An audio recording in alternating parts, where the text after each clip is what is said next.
Buenas noches. El presidente López Obrador celebró como propia la victoria de Lula da Silva en la elección presidencial de Brasil.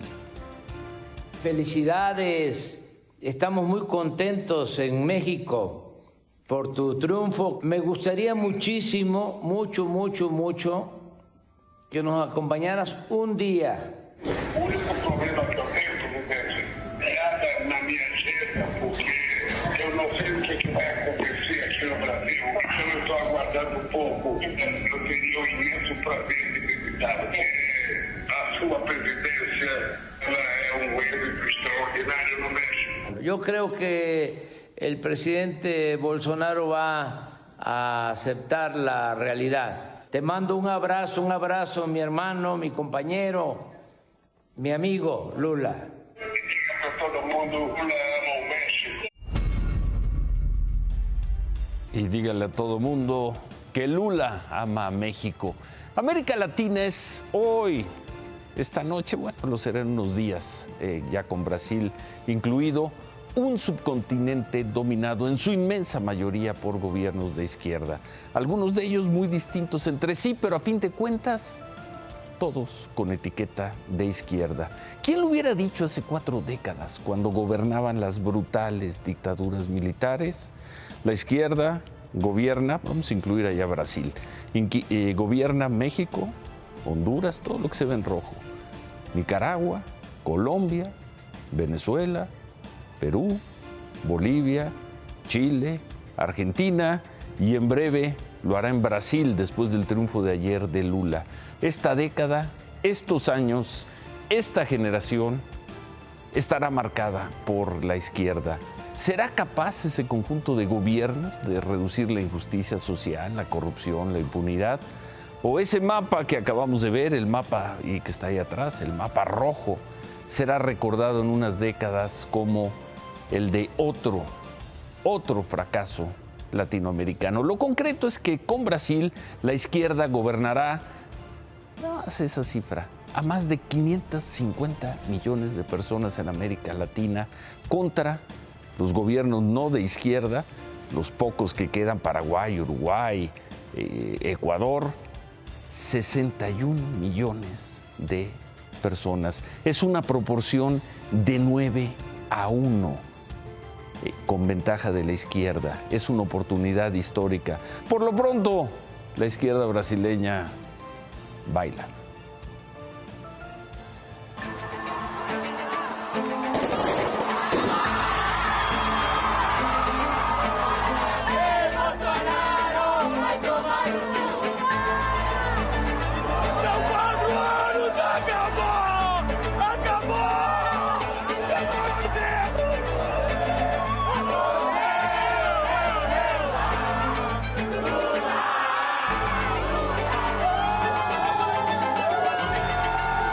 Que tentaram me enterrar vivo e eu estou aqui.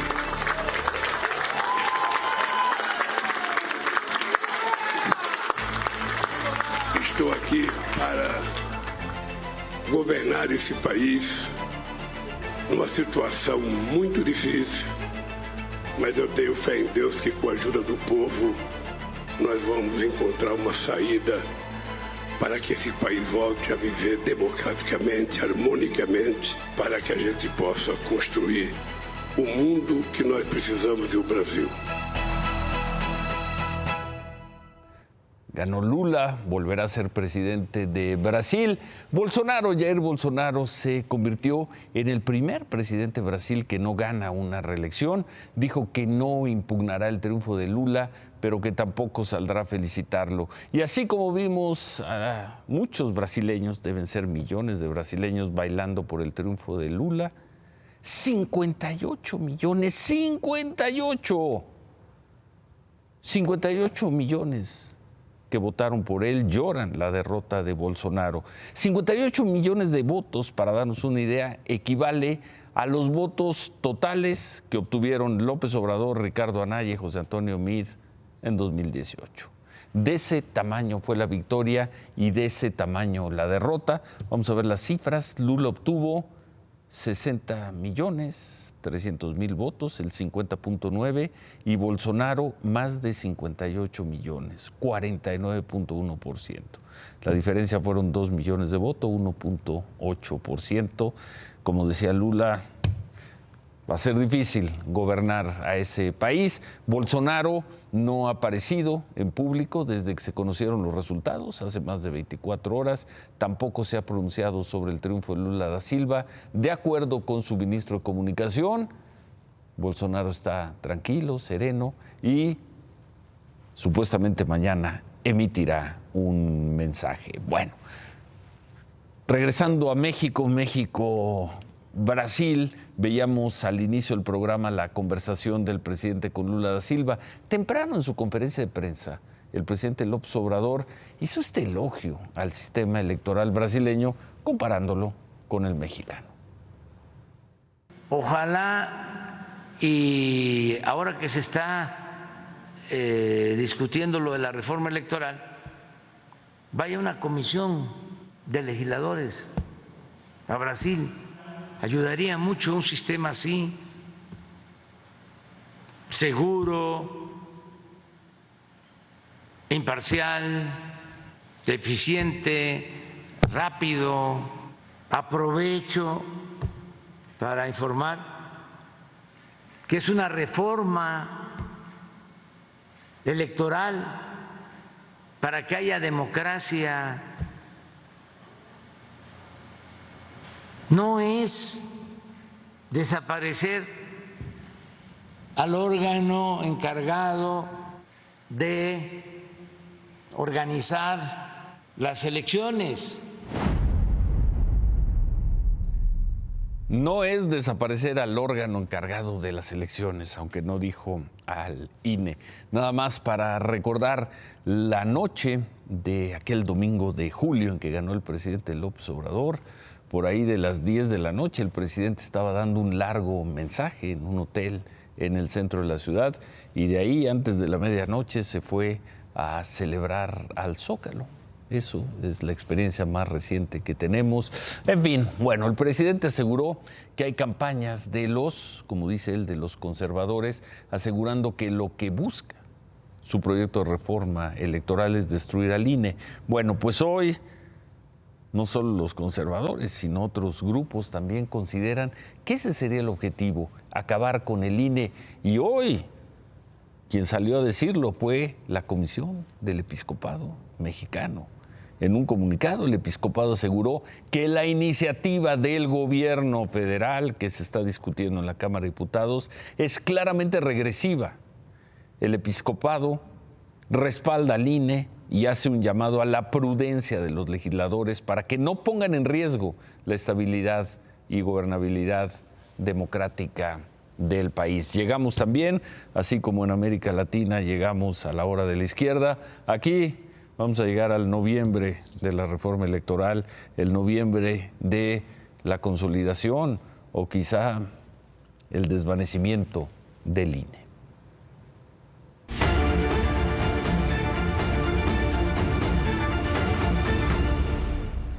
Y hablando de un gobierno de izquierda en América Latina, un gobierno que por supuesto no resolvió, porque lleva ya más de 20 años ese régimen en el poder, no resolvió al menos el problema de la pobreza, de las oportunidades económicas, no digamos el de la violencia o el de la corrupción, es el venezolano.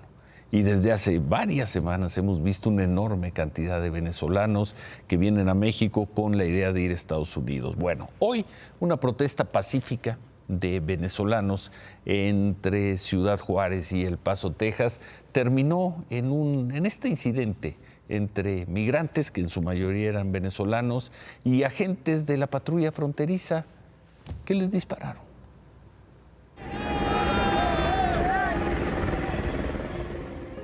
A punta de balazos de goma, una turba de migrantes venezolanos fueron obligados a regresar a México. Agentes de la patrulla fronteriza de El Paso, Texas, después de que ingresaron a territorio norteamericano, les advirtieron que se tomarían acciones si no acataban la orden, pero según ellos buscaban una respuesta ante los retornos de migrantes venezolanos a territorio mexicano. Algunos terminaron con impactos ante la acción de los agentes que dispararon en repetidas ocasiones sus armas.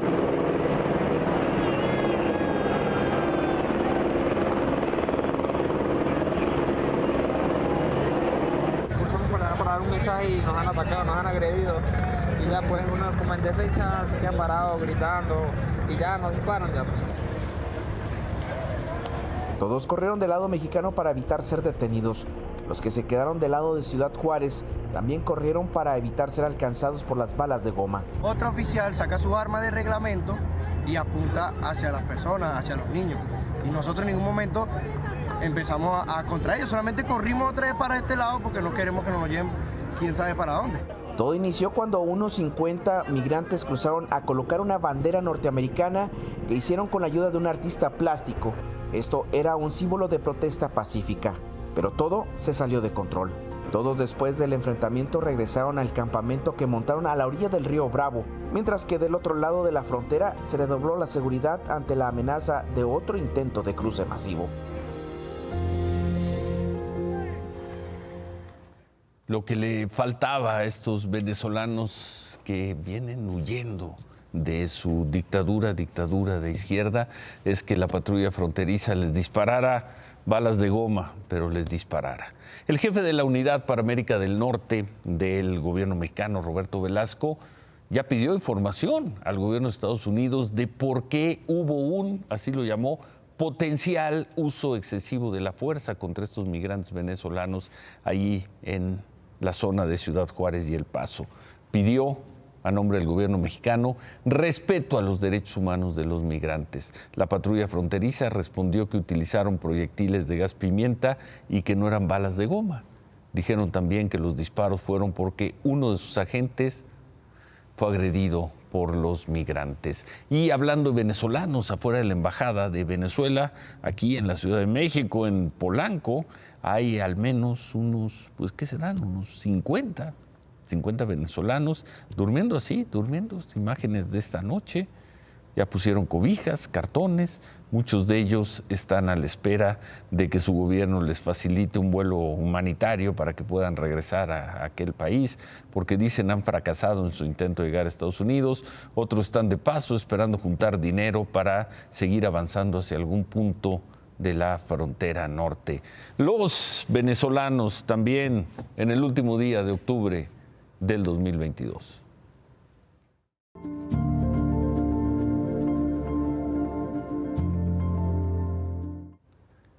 El encargado de la Secretaría de Infraestructura, Comunicaciones y Transportes nos dijo hoy, con gran sentido de realidad, que si la aviación mexicana no recupera la categoría 1 en el primer semestre del próximo año, se nos vendrá la noche encima porque no hay plan B.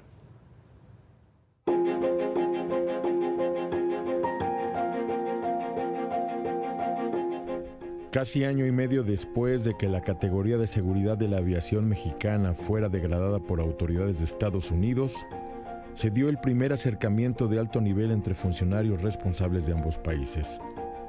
El equipo mexicano viajó a Washington, en la que parece ser su primera gran intervención en el tema. Miguel Enrique Ballín, director de la Agencia Federal de Aviación Civil, llegó con 11 días en el cargo. Y Jorge Nuño, encargado de la Secretaría de Infraestructura y Comunicaciones y Transportes, lo hizo con 2 meses. ¿Qué resultó de la reunión?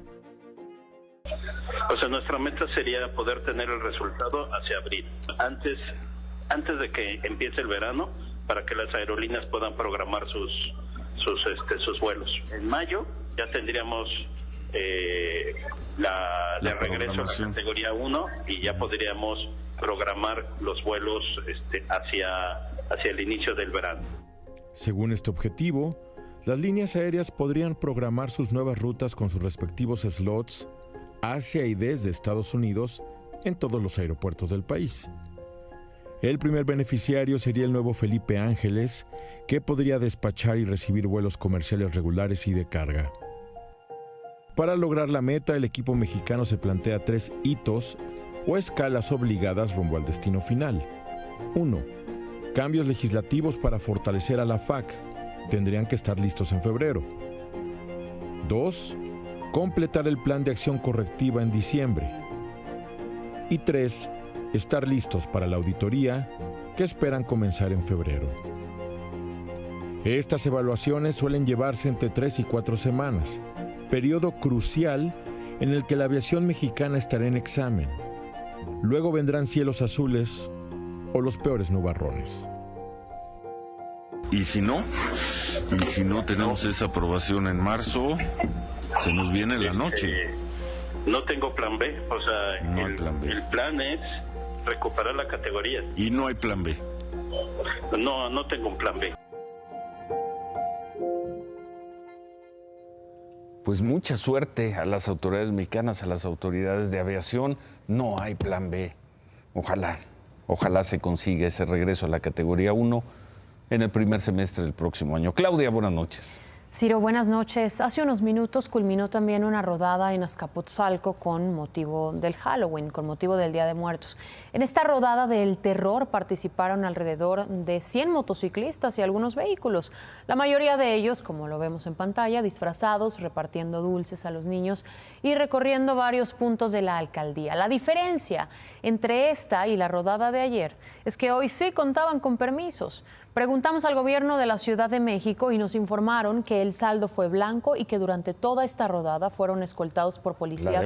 La de hoy, por policías de la Secretaría de Seguridad Ciudadana. Pero anoche, en el centro y sur de la Ciudad de México, principalmente en Paseo de la Reforma, esta otra rodada masiva fue convocada para celebrar el Día de Muertos. Pero aquí no tenían permiso. Muchos de los motociclistas circulaban sin cascos, con más de 3 tripulantes por moto. Hubo quienes incluso llevaban bebidas alcohólicas e iban armados. Los policías detuvieron y llevaron al Ministerio Público solo a 2 de estos motociclistas por portación de armas de fuego. Sin embargo, otras 27 personas también fueron detenidas y llevadas al juez cívico por algunas otras infracciones. 102 motocicletas y un vehículo terminaron en el corralón. Inclusive hasta las estaciones de Reforma y de Hamburgo tuvieron que cerrar. Imagínate el caos. Y concluyó con rotundo éxito el Gran Premio de la Ciudad de México. Sí, la derrama económica de esta edición aún no se ha calculado, la vamos a conocer en unos 2 meses, pero por la mañana que platicaste, Ciro, con Alejandro Soberón, presidente de la Fórmula 1 en México, te dijo que de 2015 a 2021 la derrama económica fue de casi 91,000 millones de pesos, así que esperemos este año logre superarse. Y entre las muchas imágenes que nos dejó el Gran Premio de México está esta. ¡Qué joya de imagen! A ver, vámonos por partes. ¿Qué es eso? Es un hombre cargando una llanta. ¿De qué es esa llanta? ¿De dónde la sacó? Bueno, preguntamos a los organizadores del evento, nos dijeron que definitivamente no es una llanta de un automóvil de la Fórmula 1. Nos explicaron que esas llantas están en la zona de paddock, donde están los pilotos, algunas inclusive guardadas en bodegas e inventariadas. Pero entonces, bueno, además de la carrera de la Fórmula 1, como bien sabemos, este fin de semana en el autódromo se llevaron a cabo otras carreras de otras categorías. Los expertos señalan que por el tipo de llanta puede ser de un auto de la categoría Gran Turismo México de Supercopa, pero qué imagen. Pensé que era de Verstappen, pero no. No, Ciro. Por cierto, que también entre las muchas imágenes que nos dejó esta edición de la Fórmula 1, también está esta.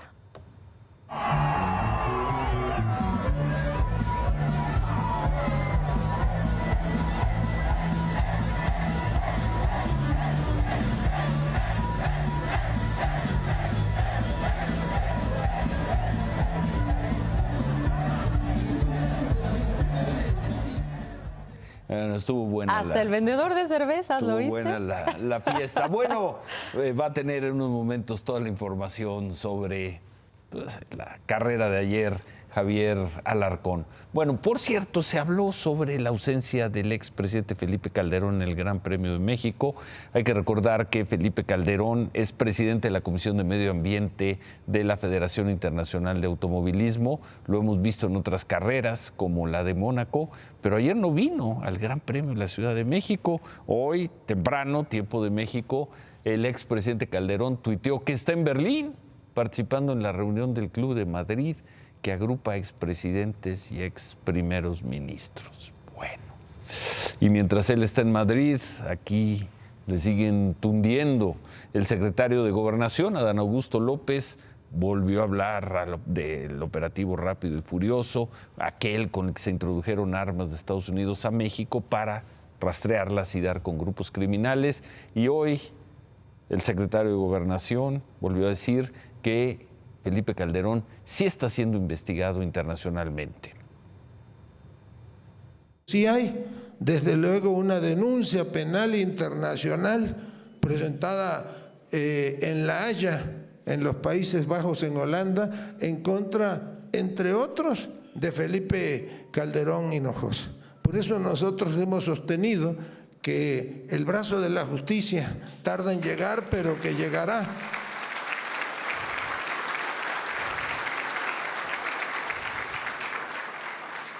Y que quienes la hicieron tengan la seguridad que la van a pagar.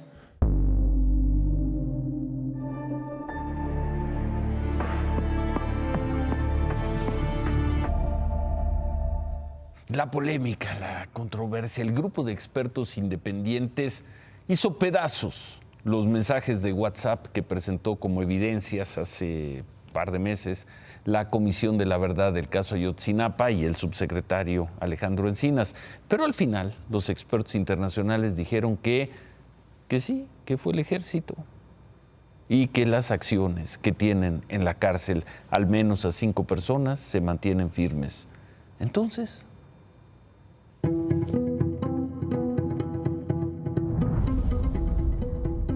hoy solamente llegaron ellos, los padres de los 43 con sus asesores, al informe del Grupo Interdisciplinario de Expertos Independientes.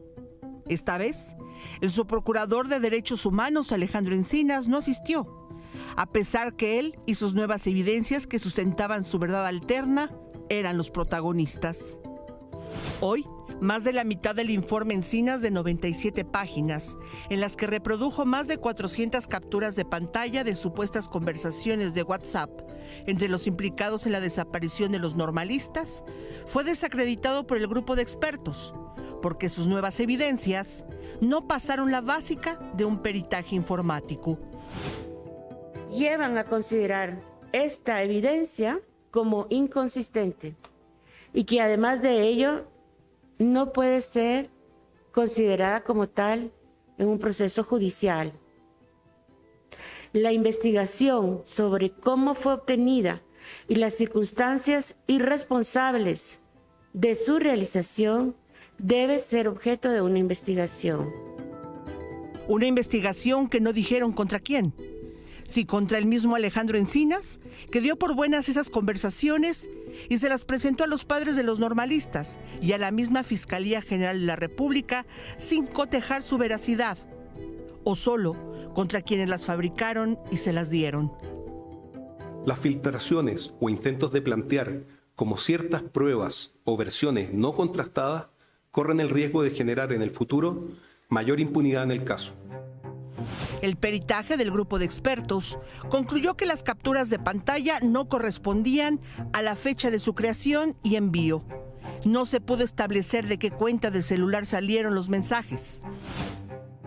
El doble check azul en algunos mensajes capturados mediante screenshot, aparentemente en octubre del 2014, opción que permite la verificación de lectura del mensaje por parte del receptor, no es coherente, ya que esta funcionalidad fue incorporada en la aplicación el 20 de noviembre de 2014. Se observa que en la versión original de WhatsApp no se utilizaba, a la fecha, el icono de videollamada. También se logra identificar algunos screenshots con un entorno visual totalmente diferente. No existe confiabilidad de la imagen, ya que no es posible tener una captura de pantalla de un mensaje que aún no ha sido generado y enviado. En total, se logran determinar 181 imágenes tipo screenshot que presentan este tipo de situación. Aún con todas estas irregularidades, el grupo de expertos disculpó la investigación, argumentando 4 elementos. 1, que han tenido la colaboración del presidente de la República. 2, que la investigación con las que solicitaron las órdenes de aprehensión contra los 83 implicados es sólida. 3, que está comprobada la participación del ejército y, lo más importante, que nada de lo judicializado hasta ahora está fundamentado en el informe de Alejandro Encinas. Ningún ánimo diferente a ser coherentes con las pruebas y el derecho a la verdad y la justicia ha guiado la actuación del GIEI y ha insistido en ello a las autoridades mexicanas y al propio presidente Andrés Manuel López Obrador.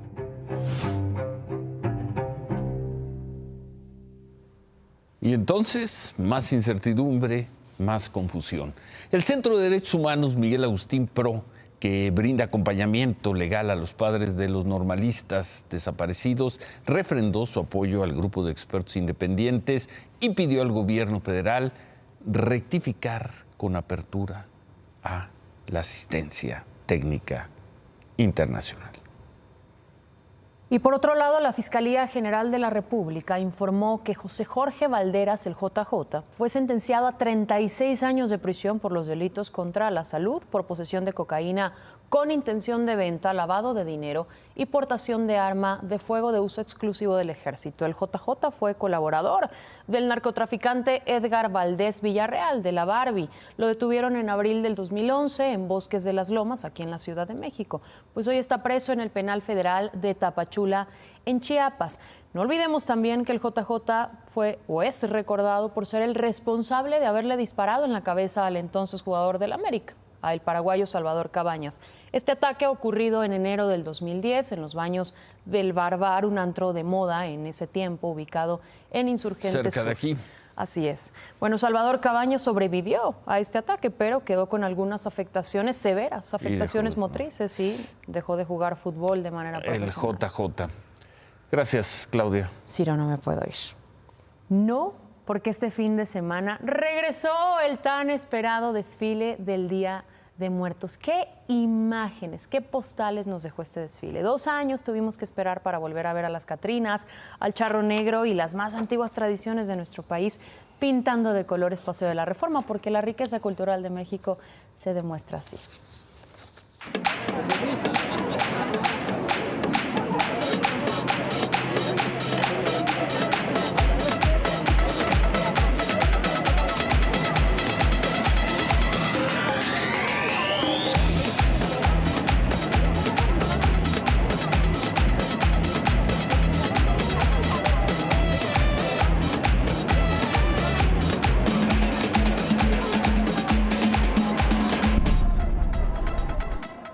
Con todo y Ángel Aguilar. Con todo y Ángel. ¿Fuiste? No, no pude. Sí. No pude. No pude ir. ¿Tú fuiste? No. ¿Por qué? Ya no me acuerdo. Gracias, Claudia. Buenas noches. Gracias. Hoy el INEGI dio a conocer que en los primeros 9 meses de 2022 la economía de México se ha recuperado y que anualizado el crecimiento de la economía mexicana es de 2.7%. 2.7%.